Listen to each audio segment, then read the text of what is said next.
আচ্ছা বন্ধু, দেখি ভিডিওটা কেমন হয়েছে। ভিডিওটা অনেক সুন্দর হয়েছে বন্ধু। আসলেই তো ভিডিওটা অনেক সুন্দর হয়েছে।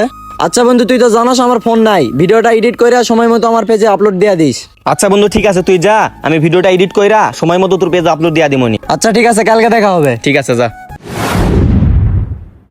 কিরে জিয়ান, কই তুই? ডিপগড়ের এখানে তাড়াতাড়ি আয়, তোর জন্য একটা সুখবর আছে। হ্যাঁ বন্ধু, তাড়াতাড়ি আয়। বন্ধু তুই আইছিস, বস। হ্যাঁ, এত জরুরি ডাকলি? আরে বন্ধু, তোর জন্য একটা সুখবর আছে। তোর পেজে একটা ভিডিওতে 5 মিলিয়ন ভিউ হয়েছে, এই যে দেখ। সত্যি বন্ধু, আমি তো এখনো বিশ্বাস করতে পারতেছি না। আমার ভিডিওতে 5 মিলিয়ন ভিউজ গেছে। সব ক্রেডিট তোর উপর বন্ধু, তোর জন্য এত দূর পর্যন্ত আসতে পারছি, তা না হলে কিছুই হতো না। ঠিক আছে বন্ধু, তুই তো আমার বন্ধু, এসব তো তোর জন্যই করতেছে বন্ধু। আচ্ছা বন্ধু শোন, আমি কিন্তু প্রথম মাসের টাকাটা তুলে সর্বপ্রথম ট্রিট কিন্তু তোকেই দিব।